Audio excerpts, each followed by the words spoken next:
And welcome. A little tardy today because I had real life that got in the way of my obsession. I'm Dave Rothenberg, and this is my Giants obsession. And I got to be quite frank with you, it's not going well. I think the show is going well. I like Nico. I like Steve. I like Joe. I like the studios. The air conditioning seems to be functional and working again. It's not here. It's not you that upsets me. It's not you out there that bothers me. It's the Giants. It's the frickin' Giants. I'm talking to people earlier today and like, how do you deal with this? How do you do this? How is this something that you have to deal with all the time? It's awful. The only thing I could imagine being worse than this is being a Jets fan who never win. Like, at least the Giants have had moments where they've had success and they've won. The Jets just go through this annually, but never actually get the fruit of anything. They never, ever win. And last night was another one. Here's the thing, and I think we need to come to terms with it. The Giants are bad. They've been bad. They are bad. They'll be bad until proven otherwise. So we need to take a pause and have a kumbaya moment together, you and me. And what that is we need to just recognize this is a bad franchise. It is. From ownership to GM to coach to players, it's a bad, broken franchise right now. How does it get better? Well, Jackson Dart being good would help it get better quickly. And that's the thing. Look at any of the good teams in the NFL. Look at them. I think the Eagles have the most talented roster, but Jalen Hurts is a good quarterback, right? Look at the good team. Look at the Chiefs, Mahomes. Look at the Chargers, Herbert. Look at the Bills, Josh Allen. Every good team in this league, almost in unison, has a big-time quarterback. Almost every single one. If you don't have the quarterback, you can't compete in this league. That's it. It's just that simple. That's why teams will mortgage anything they have to have the quarterback. And that's why a big discussion we'll start to get into. And Jordan Raanan, my buddy, ESPN, he's a big TV star. He's a big star. He's going to join us in about 5, 7, 10 minutes maybe. And we're going to get into when is it time. We know Jackson Dart is going to play, and it feels like it's the last lifeline. Remember, what was the game show where you'd phone a friend? It was with Regis. What was that? Whatever it was. I think I would sit there and he'd try to win the $1 million. They'd answer the questions, and then the next round. I don't remember. I can't remember now. But regardless of that, you'd get to there was a 50-50, and there was a phone a friend. It feels like the last lifeline Brian Dable and maybe Joe Shane have is Jackson Dart. Because if you don't throw Jackson Dart into the fire at some point, and enough with running the football. I get it. You want him to run. He creates a different dynamic. He's very athletic. He can tuck it and run. He can do the RPOs. Can we throw the ball at all? At all with this kid? And it's the same song and dance. But what I'm talking to you guys about right now is instead of on Wednesday wiping the slate clean of what we just saw and looking towards Friday, and then Friday saying, you know what? 0-3, but the Chargers, no. Don't fall for it again. This is a bad football team. And they've been a bad football team. And quite frankly, offensively, it's the same crap you've seen year after year after year. It's the same offensive line. You added Cam Scatterbo to a backfield, which is the same. It's Malik Neighbors. It's Darius Slayton. It's Theo Johnson. It's Jalen Hyatt, I think, but I haven't seen him, but I think. And it's the same offense outside of quarterback. But I think you probably downgraded at quarterback. So why would it be better? It won't. It shouldn't. And don't believe it for a second. All right, couple things, little housekeeping things. And then we have a really good show today. We'll get into the positives and the negatives from both sides of the football. Comments, feedback, questions, all of it. You know how to get involved. Like us, subscribe to us. We're getting there. We're starting to make strides. I'm not supposed to point at that, but you see it. Lower left of the screen. Like us and subscribe to that. I got a real scolding today. I walked in. Stop pointing. And what? It's right there. I like to point. No, don't point. So I won't point. Nico, he's going to come on. He's going to yell at me on air. You'll appreciate that.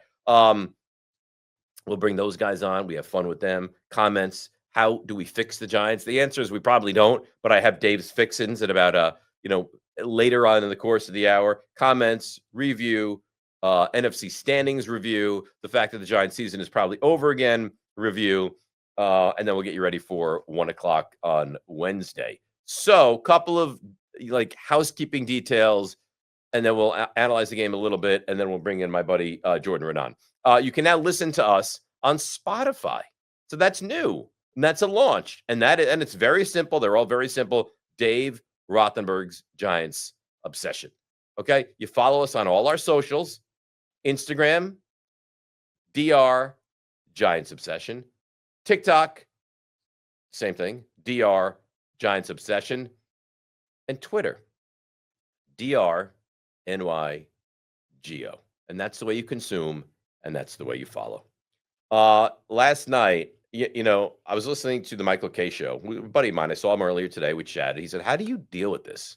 And he's doing his radio show in New York. And I was listening to it on the way here. And it's kind of like, it makes you feel weird because he says, guys like Dave Rothenberg, I feel badly for people like that. Well, you know what? I feel badly for people like that too. People that devote so much time and angst and energy and money and just like saying, no, I can't go out and do this. I can't go out and do that. Or after a loss, now you're in a bad mood. And he said, as I'm listening to the show, he said, when is the offensive guru part of Brian Daboll come out? And I think it's a very fair question. Guys, we're year 4. Brian Daboll. It's just not working. And I know that Joe Shane and Brian Daboll, and Jordan's going to join us. We'll ask him this question, are, I guess, on differing paths where Daboll might be in trouble, where Shane might not. But the whole thing with the kicker last night, and you'd say, well, that doesn't really happen. But it has to this franchise. It did 1 year ago, and they went through the same song and dance yet again. So, again, how? How do you not game plan to get Malik Neighbors involved at all? A touch, a swing pass, a screen pass, a reverse, a halfback option, something. Be creative. The lack of creativity is mind-numbing with this team, and it never changes. And I didn't think the Chiefs were great. I thought the Chiefs were ripe for the picking last night. I never once did I watch that game and say to myself, you know what's going to happen? The Giants are going to win. Why? Because they never do. They never win these kind of games, ever. Week 1, kind of in it, never going to win. They were down by 8 in week 1. It felt like they were down by 58. All right? So this right now is a bad football team, a really bad football team.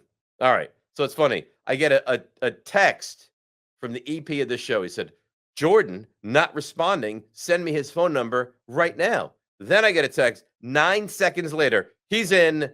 We're good. So without any further ado, let's bring in my guy. And only people like you who are like-minded like me do I even have any feelings with on a day like today. And that is, of course, the great and very. Can I say you look sexy right now? The very sure. sexy. There you go. Yeah. There you go. I mean, I haven't showered today. I got home at 3 a.m. and I still have the hair's still done from yesterday, but yeah. It looks great. I don't know about that sweatshirt. It feels like you look very turtle-esque, where like your neck is popping out of a turtle shell. Turtle-esque? Well, yeah. I think it's because I have an IFB on and it's in the back there, yeah. But this is like a hip sweatshirt though. This is cool. Like what the kids wear. Very cool. Yeah. So Jordan, we have a lot to unpack right now. A lot. I need to know where you are in your mental spaces before we get in a very bad spot. Jordan, yeah. You know what it is? Okay. And I said this when we started this show today, and I'll repeat it to you. It's the same thing. Giants are no different. We dealt with this in 2023, and we dealt with this in 2024, and we're dealing with this in 2025. If they're fortunate, they're going to win 3 or 4 games again. And talk me out of that statement, because I just think this is a bad football team again.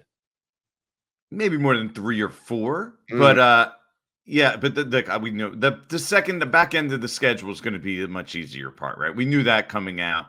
Like and I know you're going to sit here and say, well, those aren't wins. And of course they're not. But like the second half of the season, you have New England, the Raiders, Dallas, Washington. So especially if Jackson Dart's playing, you would hope he could, have good games here or there, and they'll win some games. But you're right, Dave.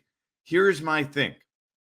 And they went 3-14 last year. Right. Why? It's like, what's the old thing? Do the same thing over and over again. Definition of insanity. Right. Doing the same thing over and over again and expecting a different result. They went 3-14. They were terrible. Why would we think it was going to change? With the same team. All the stuff this is there with these guys, though. I'm talking about management. I'm talking about the front office. Like, yeah, and exactly. But they brought back the same team. They told us, well, you know what? We're better than you guys think. Our offensive line is better than you think. Our young guys are better than you think. Like, and what's the reality? Here they are sitting at 0-3 again. So there's so much to unpack from that. It's the same thing. It's nauseating. You've told me, and you've been pretty steadfast with, they're not attached to the hip, the Shane and Dable contingent. How could this team, Jordan, have another 3 or 4 win season, which you can't imagine it's going to be much more than that, even if they do have some wins at the back end of the schedule? How can they have another 3 or 4 win season and say, all right, Dable's gone, but the guy that's giving him the team comes back to do it all over again? The fan base will riot. You can't do that. Yeah, I don't think they could do that. They won't be in a situation where they can do that. If that's the case and you only win 3 or 4 games. You can't put together a 3 or 4 win team. You can't coach a 3 or 4 win team and then bring it back and roll it back and do it again and then keep. I told you, I did the book recently. That was one of the things that stuck out to me when I did the book. I'm talking to Tom Coughlin about going in there in 2007, before the 2007 season. So I guess it's January of 2007, right? And groveling for his job, Dave.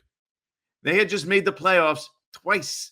Yep. I know one was at 8-8, and there was a lot of problems with the players, but he had to go grovel for his job. Now we're at a point where the bar is you go 3-14, and they're like, year 3, let's roll it back, guys. Think about it. They went 10-6, 8-8, made the playoffs in year 2 and 3 under Tom Coughlin, and he had to go grovel for his job.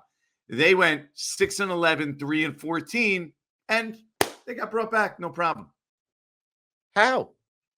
What is going on? And if you remember, Jordan, last year at his closing, press conference, media scrum, Mr. Mara said, I want wins next year. Well, you're 0-3 again.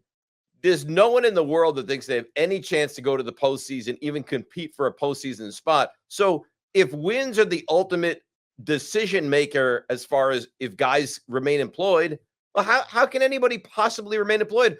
And I remember that his father, Wellington, used to say, get me to December and have meaningful games. December, Jordan, it's not even October, September, and they're not playing in meaningful football games. Yeah. No, I mean, look, there's nothing to say about that. It's 100% true. I mean, the only thing I'll say about that is that the reason, and we've talked about this, the reason that John Mara convinced himself to roll it back and to give these guys another opportunity was because he didn't want to keep turning it over and keep changing. Like, the fear of change is the reason that they got a reprieve. But how ridiculous is that? Like, these guys are still employed because I didn't want to make a change because I've made so much change. So these guys because I made mistakes in the past. Yeah. All the change they've made in the past then? Yeah. Yeah. I mean, that's why, at the time you just sat there and you listened to it and you're like, seems like the wrong reason to me. I wonder how this is going to end. And, we sat here and, even you said, you guys were optimistic this summer. So optimistic. We picked them to go 6-11. Like, that's optimistic these days. I picked them to go 6-11. Favor. Right here. You're on Dave Rothenberg's Giants Obsession. You're the first 2-time guest. We love you. You're my favorite. You know how I feel about you. Make me a solemn promise right now. Okay. If next summer I have any optimism, punch me in the head with a mallet. Do you make that promise to me that you take something like a hard wooden object and you attack me right up here, like in the temporal lobe area, because I cannot deal with this anymore? I don't think I want you to hurt yourself, though. Can we avoid that? Is there a way to do it without you Just don't let me have bashing your own head optimism. in? Don't let me have optimism, because why should I? Why should any Giants fan? The only thing that gives you any hope now, and already Yeah, where it's like, when do you play this card? Because this is Jackson Dart. I was So just going to say that. I That's have your hope for my opinion. optimism. I have my opinion. I would start him now. I would start him week 4 against the Chargers. At least let him have one game under his belt to go to a very winnable game in New Orleans. But you tell me, you're around this team every single day. When's the answer? It's coming soon. Here's the problem. There's really no good landing spot, or you know what I mean? Like, we could say, okay, New Orleans is probably their easiest game, but then they got to come back and turn around and play the Eagles on Right. Thursday night. And then they play the Eagles 2 out of 3 weeks. And then in between, you have a trip to Denver. And by the way, that's 3 straight games against Eagles, Denver, Eagles. Guess what? I haven't looked it up, but I'm pretty sure those were the number 1 and 2 defenses last year in the NFL, Philadelphia and Denver. So I don't know. There's no easy answer to it. The easy answer would have been to be able to wait until the second half of the season, later in the season, the bye week around there. But that was all contingent on winning games and Russell Wilson being a good plan. And we all knew that Russell Wilson wasn't a good plan. Mm-mm. He's on his 4th team in 5 years. You don't play on 4 teams in 5 years if you're a good quarterback these days. Like, those teams will want to keep you. They'll go out of their way to make you happy and keep you. And so, look, and we also should remember, Russell Wilson was not their first choice, right? They went to Stafford. They wanted Cam Ward. They wanted Rodgers. They wanted Aaron Rodgers over him. Right. They waited for 2 weeks while Aaron Rodgers held them hostage. And then they're like, well, I guess this is what we have left. And now we're seeing the results of that. But it's just more than that. It's like, there are times where even he could be successful, but there's little things going on. Like, those little things matter. The 14 penalties for 160 last week. I don't know if you noticed this, it kind of flies under the radar, but these are the kind of things that, so let's just say they're trying to come back late in that game, Dave. Mm-hmm. They used the timeout at the beginning of the 3rd quarter because they weren't prepared, because the Chiefs pretended to go for it. Like, those kind of things are things that make a difference when you're a competitive team and you're playing in tight games. And they're not doing those kind of things well, or anything well, really. Yeah, and therein lies the problem. I know this is like a touchy subject with Giants fans now. Mm-hmm. Is Brian Dable just, I'll come out, just not a very good coach? Like he's so good and he's dynamic and he's a guru in the offense. And is there a better than decent chance that he's in fact the product of Josh Allen and not vice versa, that Josh Allen is the product of Brian Dable? It's definitely something you have to consider, right?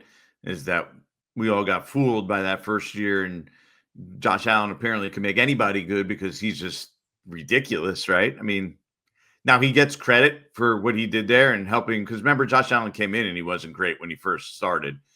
He went through some rough patches and growing pains, but you are what your record says you are in the NFL. And I don't know the math off the top of my head, but they started 7-2 and finished 9-7-1. Mm-hmm. Then they went 6-11, 3-14, and are now 0-3. So that's not good, Dave. And so that's what he is as a head coach. There's a lot of things that have happened. Think about it. He didn't get along with the defensive coordinator, who, by the way, was at least keeping them in games and creating a lot of turnovers and giving them chances to win. He took play calling away from Mike Kafka. Now Mike Kafka has play calling back. They've gone back and forth. He's pushed other people out the door. He's lost other coaches. Like, there's a lot of things that he didn't get along with Daniel Jones at the end. And we saw he got the best out of Daniel Jones in 22. We got the worst out of Daniel Jones in 24. So there's a lot of things now you're looking at. You're saying the resume isn't great with the Giants so far. It's not even an argument. No, it's terrible. I mean, you said they were 3-14 last year, which they were. They're 0-3 this year. They're 3-17 in their last 20 games, Jordan. I mean, it's like a mind-numbing. Well, this is why it bothered me last week that everybody, and I don't think Shane Bowen is this great defensive coordinator. They are 3-17 since he came there. In those 20 games, what has been the biggest problem? Yeah. It's not his defense. Right. It's not his defense. But it was I put a stat out. Did you see the the stat I put out? Go ahead, tell me. Did you see the stat I put out? It was last night. I'm digging it up real quick here. Sunday night was the 7th game the Giants have scored fewer than 10 points since the start of last season. That's the most in the NFL, right? 10 points, less than 10 points, right. 7 times. Single digits. 4 more than any other team, Dave. 4 more times. Think about that. And we're going to sit here and point the finger at Shane Bowen. We could complain about him. I'm all for that. But to be like, that guy needs to go? What? Right. Why him over anybody else? So I can't even believe I have to ask you this question, but I do. Last year, week 2, I believe, there was an issue in pregame or all week long. Graham Gano was banged up, and then he couldn't go against Washington. And I think it probably cost them the game, right? So here we are now. Last night, you tune into the broadcast. Maybe you had an idea this was an issue. And Graham Gano, believe it or not, is somehow hurt yet again and can't kick in the game. Jamie Gillen will kick, but then Graham Gano will come in and kick, but he really shouldn't kick, and he's not so like Jordan. They're dealing with stuff that other teams don't. It's not even a thought. What is happening within this organization? Yeah, if you name something that can go wrong, it will go wrong. And it's crazy that in 3 straight years, the Giants have had to have their punter kick. And but it's all part of this bigger picture and decision making, right? We're looking at it and you say, why does this keep happening? Well, they're banking on a 35-year-old kicker right now, right? Does that seem like a good idea? Who struggled with injuries? I don't know. I mean, Morton Anderson was like 44, and I don't remember him getting hurt. Like this happens all the time. This isn't Morton Anderson, and he's already been in, and he keeps getting injured. So to bring him back this year, at by the way, a pretty decent price for a kicker. This is like the price you pay, the risk you have. Yeah, but you're right. I mean, it shouldn't happen. It doesn't happen to anybody else. Anybody else? I've never heard of such a thing. Like maybe in the course of a decade, it'll happen once or maybe twice. It's happened to the same team twice in a 1-year span. Yeah. I mean, it's bad, but let's be honest. Does it really matter? Did that cost them the game yesterday? No. Like, I know it's infuriating because of the concept of what happened. On the first drive, would you have popped home a field goal, gone up 3-0? Would you have picked an extra point? Like, yeah. So, no. Do I think they would have won the game had those things not happened? No. But do I think that's what a functional team would do, is just have a backup kicker ready to go in case? Was this guy hurt all week leading into the game? Was this a concern? No, there was nothing there that said he was hurt. He wasn't on the injury report. Like there was nothing there with Graham Gano that suggested that he was going to get hurt. Now, he might have been dealing with some stuff previously, but no. And as far as I know, at this point, no. Mm-hmm. So walk me through. We saw last night, and I thought they came out and they ran the ball well, right? Yeah. Like he had that little spin move, and he picked up the first down. Then he gets to the outside, puts his head down, gets hit on the shoulder. They say it drives me crazy about the NFL. James Conner got hurt, was carted off. You knew that his season was done. They called it questionable. Was questionable to return for the game. So they said Tyrone Tracy was questionable to return to the game. There's a better chance that I suited up at running back. He couldn't move his arm. He was like this, right? Right. He could barely walk. He's not questionable to come back into the game. That being said, do we have any update, any knowledge of the extent? Yeah, he dislocated his shoulder. He's going to miss some time here.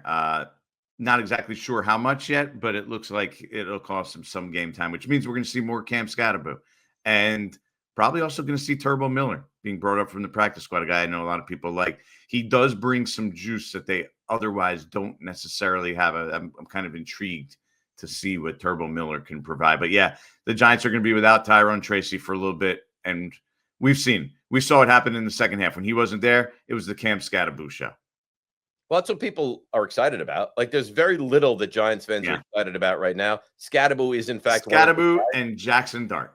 Yeah, that's it. And Neighbors, if they decide to incorporate him into the game plan, which, I mean, I get it. How is that possible? I get that Kansas City comes into the game and says, whatever happens, this guy will not beat us. That does make sense to me. But what doesn't make sense to me is You can't do a wide receiver screen. You can't run a halfback option where he's the primary, target downfield. Like, there's no way to incorporate this guy into the game until you get to the fourth quarter, Jordan. Yeah. No, I mean, like, you got to find ways. That's what they need to do offensively. You have to find ways to get the ball in your best player's hands, right? Like, there's got to be a way to give him a slip screen, give him an end around. Like, get the ball to Malik Neighbors. Yeah, First of all, you want to make him feel involved. And number two, he's dangerous with the ball in his hands. Get him the ball in his hands. Throw a little quick pass to him. Let him, anything. Like, there's got to be ways. And look, Steve Spagnuolo had a guy over the top of him the whole game, but you got to get him the ball. And look, this hasn't been a problem long term. That's the first game that he's played in where he's had less than 4 catches. I never played a game with less than 4 catches. Dave, I got to run. I'm sorry. Something important happening? I have somebody at my front door. I have my sprinkler system, I believe, has been leaking. So I have a flood in my backyard, and he just decided to show up now. Go deal with that. I'll talk to you. Thanks for your time. Of course, look, this is the live television that we do here. Jordan Raanan has to go because you know what? It makes sense that he works with the Giants because in typical Giants fashion, it just falls apart right before our eyes. So a leaky sprinkler system, and Jordan has to go. But we got some good information from him, right? I mean, Tyrone Tracy, that is a separated shoulder, and that's going to be some time. Scadaboo is somebody that I think everyone is excited about and enjoyed watching. And how do you not incorporate your wide receiver who, again, after last week's game, I was sitting here and telling everyone, and I stand by it, this guy is on the same level as the elite receivers in the NFL. You have to incorporate him. I'm sorry, you have to. I mean, I don't care if they're sending, coverage over top and not letting him get deep, then run short intermediate patterns and allow him to take the ball and try to make moves on his own. Just if the ball in his hands is better than the ball in anybody else's hands if you're the Giants. So, and they didn't do it, and they didn't try. And again, I've said this for years. I think Darius Slayton is a wonderful human being. He is not a number 2 or maybe even a number 3, and you're paying him $12 million this year.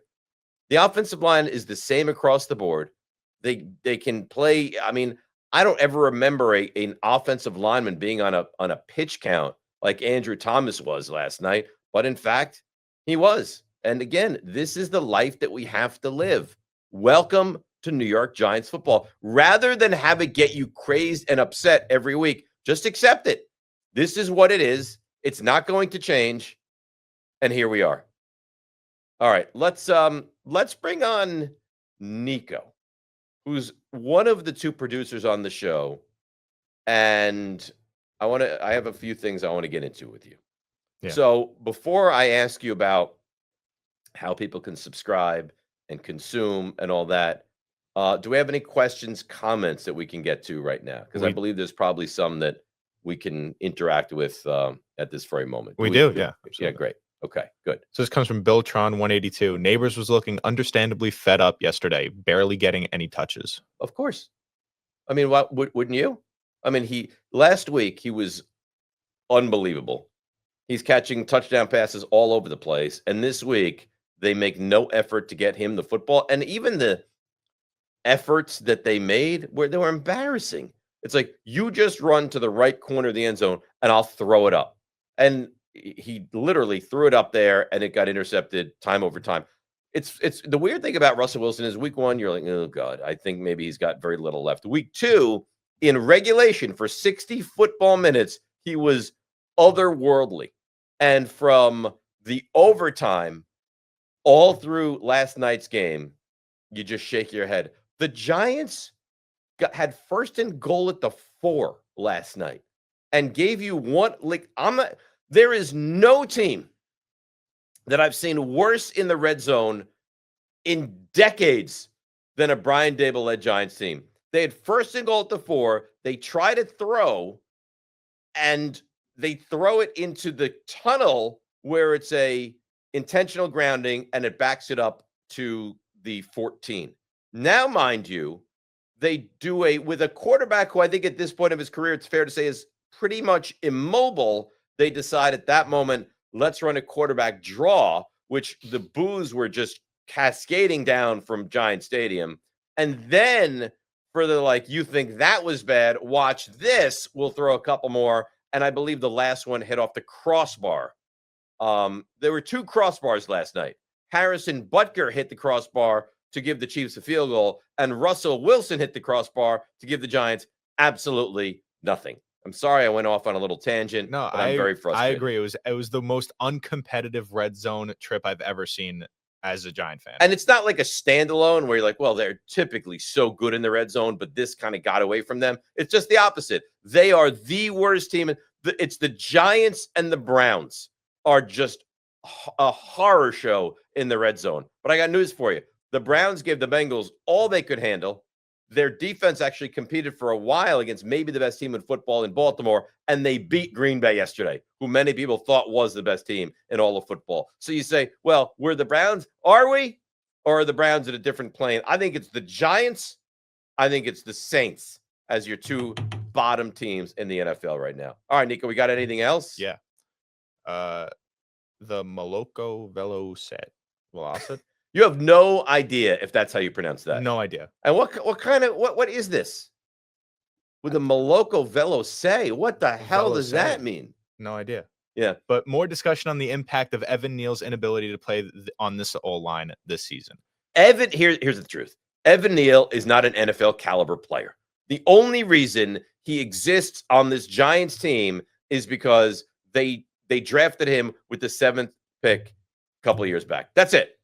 The guy is an absolute unmitigated disaster. He stinks. I'm sorry to say it. I don't want to be cruel. I'm not taking personal shots at the guy. As far as an NFL caliber player, it does not exist. He is not an NFL caliber player. So the Melose, whatever the guy was that asked that question, I mean, that's how the Giants offensive line, and they're going like Pro Football Focus is going through their numbers last night. John Michael Schmitz. He's like, John Michael Schmitz, Minnesota. And then it shows you where he ranks across the bottom. 30 was 32 of 33. Well, there's only 32 teams. So somebody's using multiple centers who just might be in some bizarre world worse than you. Otherwise, you're as bad as it gets.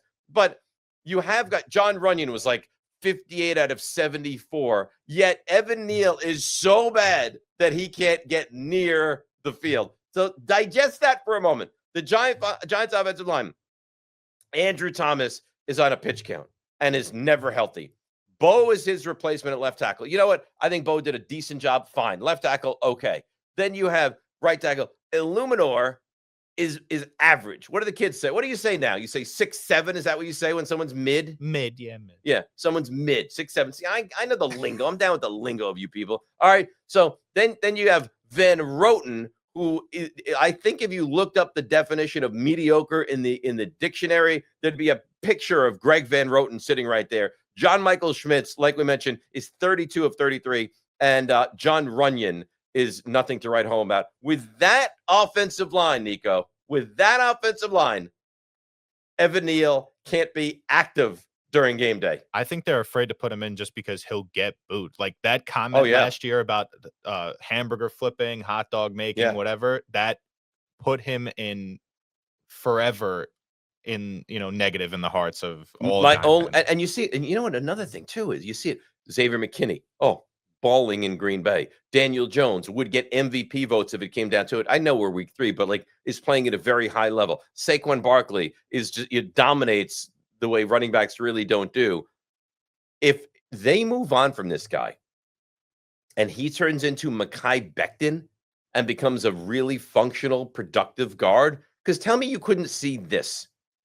Howie Roseman takes a shot at this guy, puts him in at guard, and lines him up next to Jordan Mailata, and all of a sudden Evan Neal becomes into a a big physical road grading guard, and that would be the end of me. But in college, I mean, I remember when he came to the Giants, they flipped him to right tackle. Oh, I know. So, I understand that, Andrew Thomas is hurt. Why give him run at left tackle? But Nico, come on. He can't play guard in this league. Now you're going to line him up on left tackle. The guy has What was it? Feet for hands or hands Yeah. for feet? It's just not functional. Do we have anything else as far as the questions are concerned? Yeah, one more actually One from more, good. Biltron 182 again. Dave, who would you choose as a realistic option at coach when Daboll's I don't gone? know. I don't know. I can't sit here and tell you if you're going to draft a quarterback or the coach is going to be. It's unfair. We're 3 games into the season, guys. I mean, you've heard the name John Gruden thrown around. Do you want to bring in someone who's got baggage like that? He loves Dart. He's an offensive mind. He gets guys to play for him. But we're 3 games into this. You don't know who's going to lose their job just based on this season. You don't know what college coaches are going to want to take the jump. You don't know what coordinators are going to become the hot coordinators. We have no idea. It is way premature. I did this last year, right? We have Mel Kiper, who's as good as it comes when it comes to covering NFL draft. And after, I think, week 3 last year, I started with him on my radio show, Mel, what quarterbacks are going to be the guys? And he started naming guys. I don't even think Jackson Dart was mentioned. So we have no idea. We have absolutely no idea. Nico, where'd you go? I look up and you're gone. There you are. What happened to you? I had to fix something. Did you fix it? Yeah. Bring in Steve for a second, just because I worry about Steve's well-being, like mental well-being, that I'm talking to you so much. Steve, are you okay? I mean, I've been better. I can't hear you again, Steve. Yeah, you can't hear me? Yeah, your microphone stinks. This is why I don't bring you on, because I have this concern about the microphone. I mean, I got the same type of mentality as the Jets right now. All right, I'm done with you. Bring back in. All right, Nico, you've already won the day. So I was going to use you, Steve, but I can barely hear you. So bring Nico back in. Nico, is your microphone still working? Yeah, mine's good. I was just about to give Steve mine. Be honest with me. When you come in on like a Monday, Wednesday, Friday, do you make sure to poison his microphone so that you get more airtime? Honestly, I wouldn't even judge you for it. I intentionally mess up the wiring so he can't talk. All right. So I told people, and I'm a promotion devil, right? You can listen to us now. We're on Spotify, Dave Rothenberg's Giants Obsession, right?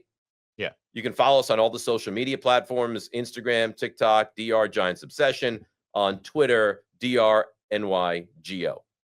And I have a whole note here in front of me.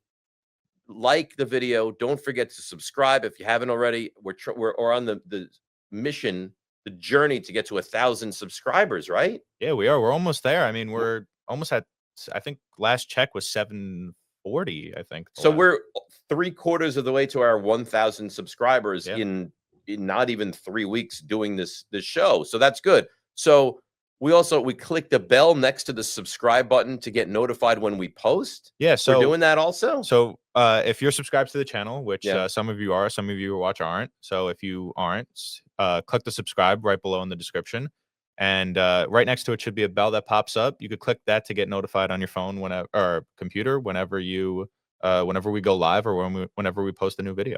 We should start. You're not going to remember. There was a children's show when I was a kid. It was, I think it was Romper Room. Maybe it was, I don't know. It was something. I'm dating myself, but you know what? Deal with me for a second. And there was these 2 women. Maybe it was the Magic Garden. I can't exactly remember, but there was these 2 women, and they would look at the camera and they would say, like, I can see Steve, and I can see Joe, and I can see Rob, and I can see Aaron, and there's Jessica. We could do that. When people subscribe, we could be like, and there's, Belfast 182, or there's a Malaco's Solalico, right? We could do that kind of stuff if we chose. We could do whatever we want, Nico. Yeah, we could do whatever we want. When we get the members tab, maybe we could give a couple shout outs to some people who I think joined we should the start. I think what we should do, and tell me if you think this is a good idea. You start sending them bills, like cash in the mail. You find out their home address and you send them not large sums of money, like $5, $10, like what you would leave for a tip at a hotel that you spend the weekend at. You send that to people, and I think we start to really make some noise. Does that make our following fabricated? I'm okay with that. Okay, that's fine. Yeah, just to be completely frank with you. Okay. So we're on our journey to 1,000. We're in the 700s. And if you click below, pop that up again. I don't want to point at it because I don't want you to scold me again. But if you subscribe, that will help us, correct? Absolutely. Yeah, it would help us. We're on our way to 1,000. We're almost there. When we get to 1,000, we have a little bit of surprise that we're planning. What, like a party? Not a party, something else. Like what? You can't let me in on this at all? Do I know about this? You might know about it, but we're gonna keep it. We're gonna have merch. Are we gonna get merch? Maybe it's something. Maybe it's something signed. You're going to sign something for the people? I'm not gonna. No one wants my signature. Oh, I don't know. I don't agree with that at all. All right, so let's look at the negatives and the positives. Okay, if we have a graphic, that'd be great. Otherwise, I could just run through some of the negatives and the positives that I look at from this week. Positives. Positives. Well, I thought the Giants ran the football pretty effectively. I liked what Cam Scatterbo brought to the table. I'm bringing up his stats right now. I mean, the Giants ran for 130 yards. Scatterbo had a legitimate 60. Tyrone Tracy had 29 yards. Russell Wilson was able to run for 27 yards. Devin Singletary got a couple carries for 11 yards. So the Giants actually averaged almost 5 yards a rush in the game. And I know sometimes, there'll be a garbage play that picks up real yardage and it's not genuine. And then there's always like the 20-yard runs that fabricate what the actual number was. But positive, I thought that the Giants, I thought their running game was somewhat effective. I know I didn't see him enough and I would have liked to see him more, but I was pretty impressed with Andrew Thomas when he was out there. I thought he looked pretty good, right? There was a play that Chris Collinsworth was even like waxing poetic about, and he was just saying like he went one-on-one with Chris Jones, and that's why he's such a great left tackle, because he's terrific. He really is. Now, he's never healthy, and even when he's healthy or healthy-ish, he doesn't give you a lot of reps. I mean, he didn't make it through the first half last night.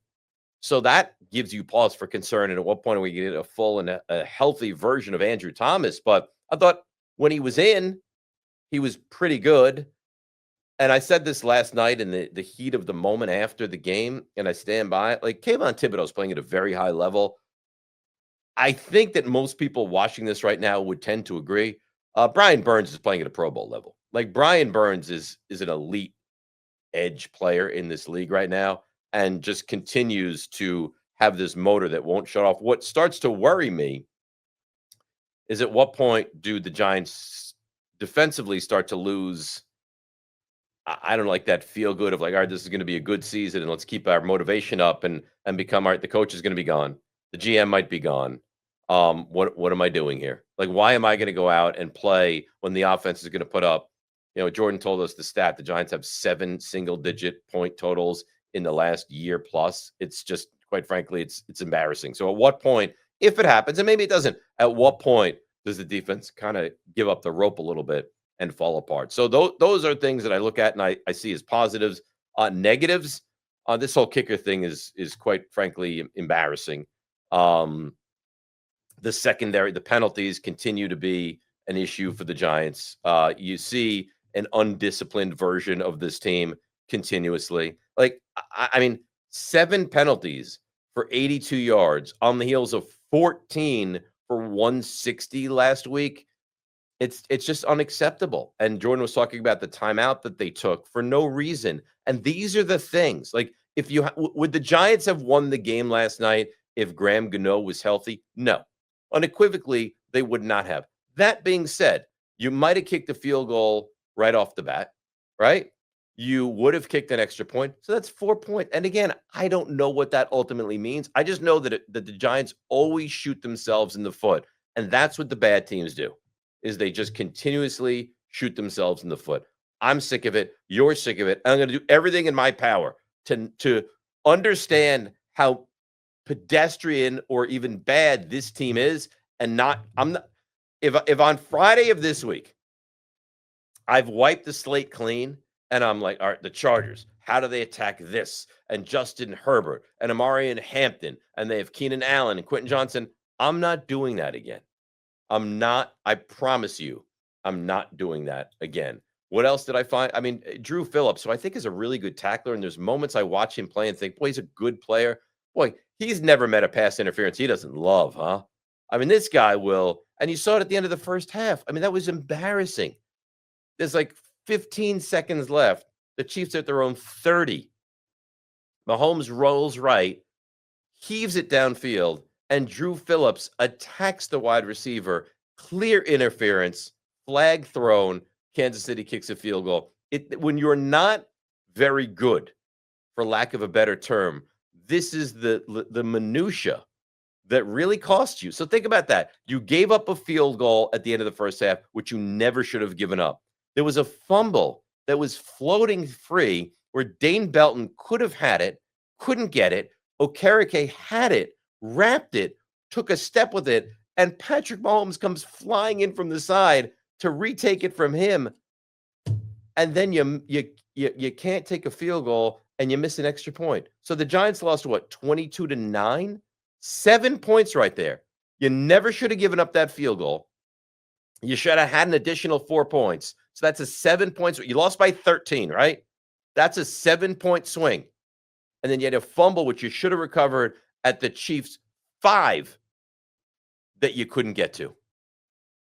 So right there, when you're Josh Allen in the Bills, yeah, whatever. We don't get the fumble. We get the ball back. We go down the field. I throw for 200 yards in the fourth quarter. No big deal. Away we go. When you're the Giants, you can't get away with that stuff. You're not talented enough. What was it that Herb Brooks said? You're not talented enough to win on talent alone. The Giants aren't talented. The Giants have some pieces, but are they more talented than the Jets or even the Panthers or any of those, bottom rung teams around the NFL? And the answer is no. So if they're not more talented, then you need to recover the fumbles or intercept the passes or not commit the big pass interference or not have the stupid personal foul again and again and again. Any comments, any questions, you're welcome to shoot them our way. Like us, subscribe to us. Again, we're on the journey to 1,000 subscribers on YouTube. And I guess Nico has made this verbal promise that the moment we reach 1,000, somebody's going to receive something. And Pulzin, I don't know how you say this, says, I want your signature. Well, help us get to 1,000. And when we get to 1,000, maybe I'll sign some stuff, or maybe even a handwritten letter. That would be nice. Or maybe we have like a form letter and I just put my John Hancock on that. But I'm happy to engage and get involved. We just need to reach certain figures and numbers for that to start to happen. Do we have our picks from what we did this week? We do. And then we have to do the Fixins as well, which I want to do. All right. So I have my game of the year tonight. It's Baltimore. Nico, you have this sad face. I had the Rams plus 3.5 yesterday. In the history of gambling on sports, has there ever been a worse loss than that? I don't know that I've ever seen it. So if you don't know what happened, the Rams led 26-7. 26, I forget what, I think it was 26-7.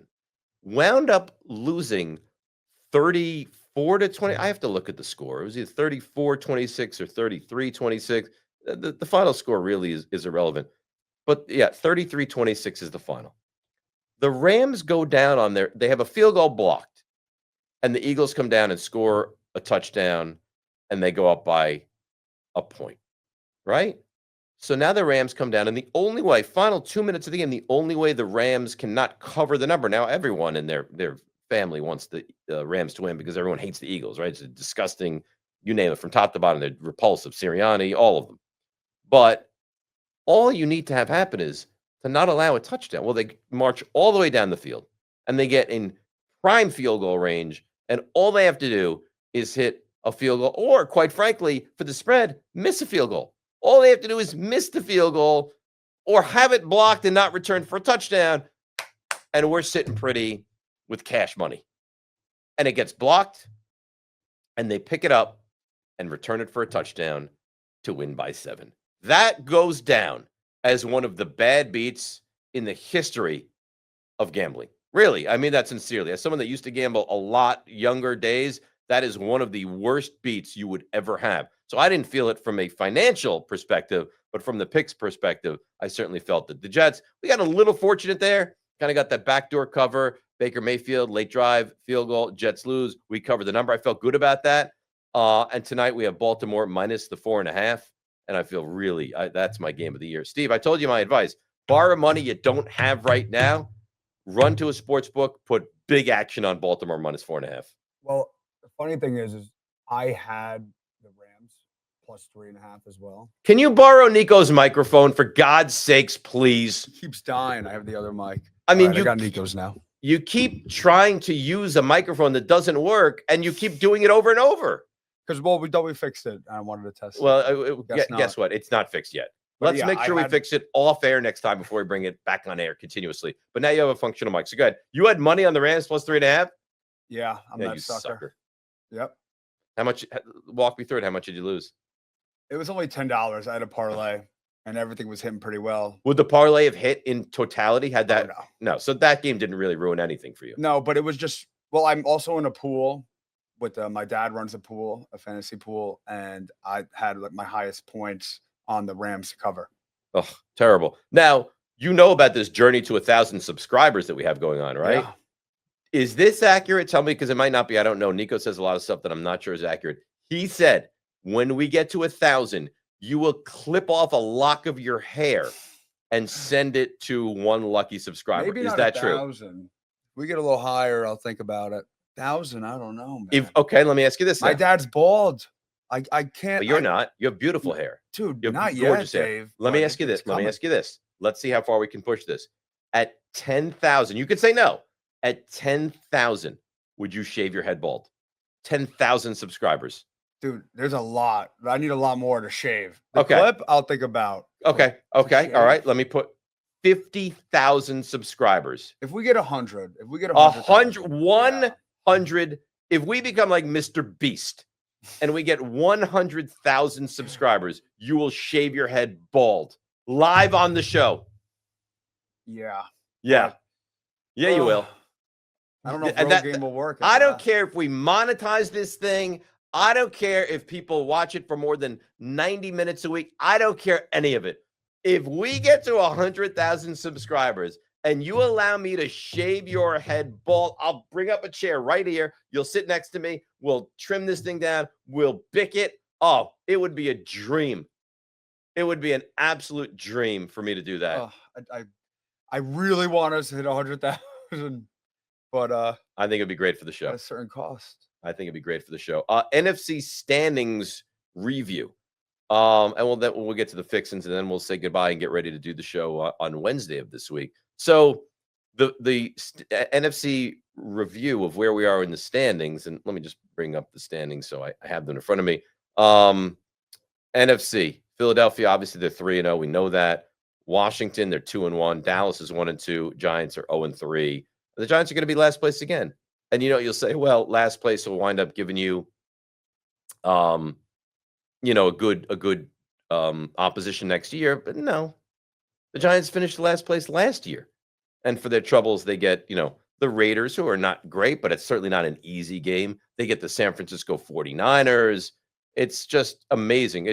So how it works, just to let you know, is it's not this like big magical thing where if you come in last place, you have just defined an easy schedule. Here's how it works. You play your division 2 times, all 3 teams, right? So that's 6 games.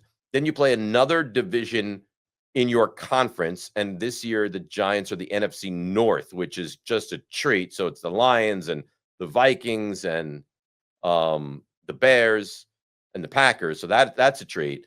So that's 10. And then you face a division from the other conference, which this year is the AFC West. So that's 14 games. And then you play 3 last place teams on the year as well, which I think is New England, the Raiders, and the Niners for the Giants this year. So it's not like you just jump into an easy schedule. There's really only 3 games that determine how this thing works. So just a little insight into that. Dave's Fixins. I'm not a miracle worker now, by the way.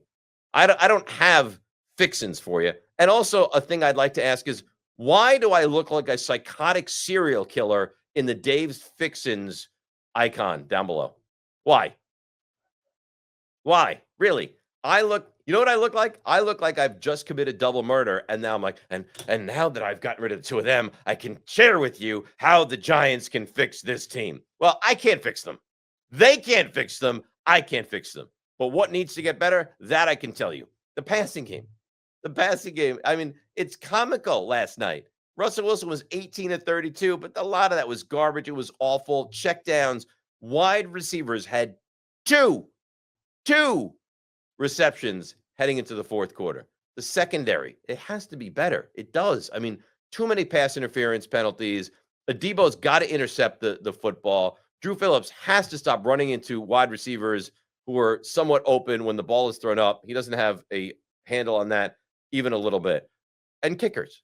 And not kickers specifically, place kickers, not punters, not kickoff specialists, because Gillen was fine with that. You can't have your kicker again get hurt in warmups and not able to kick. At this point, you have become a comedy routine around the NFL. So, in summation, where are we? This is a bad football team. I think we all know this is a bad football team. There's not going to be a lot of wins on the docket for this team. And I just want to quickly bring up the schedule because Jordan's like, well, it gets easier in the second half of the season. So they lost to Kansas City. Now it's the Chargers this week. So, I mean, let's walk it through together, okay? And you never know when there's going to be a Joe Burrow catastrophic injury, but Chargers this week. Then you're at the Saints. You better win that game. Then it's Eagles, at Broncos, at Eagles, home to the Niners. Do you see a win there? If you're able to win against the Saints, you go into a game at the Bears with one victory. You're at the Bears, which is hardly easy. You're home to the Packers, which no one thinks you have a chance to win. You're at the Lions and at the Patriots. Then you're home to Washington, home to Minnesota, at the Raiders, and end the season home to the Cowboys. Now, Jordan says, no. 3-4 wins, that's not going to happen. Where are the wins coming from on the schedule? Tell me, how many times will the Giants be favored in a game? They'll probably be favored slim against the Saints. They won't be favored at the Bears. They're not going to be favored at the Raiders. And you never know who's hurt and all that kind of stuff. But right now, this thing is quickly hemorrhaging. And 3 wins last year, 0-3 this year. This Giants team is 3-17 in their last 20. And all I can do is put like a magical shell around myself and just make a solemn promise to me and to you. I'm not getting sucked back in. I'll watch them because I love them, but I am not falling for the Giants have hope. When the Giants show me hope is when I will believe. They do not get it from me until I'm shown otherwise. So that's it. That's what we've come here to do today. Thank you to Jordan. Great job, Nico. Steve, if I have to listen to you on a non-functional microphone on Wednesday, I'm going to clobber you. I'm going to shave your head at that point myself. We'll be back on Wednesday. Get some sleep. It's a long season. Like, subscribe. You know it. We are on the journey to 1,000 subscribers. We'll do it again Wednesday, 1 o'clock Eastern. As always, this has been and will continue to be Dave Rothenberg's Giants Obsession. So if you like that live stream, check out this video or these other live streams. And for the love of God, subscribe to us on YouTube. It'll be the best decision of your entire life.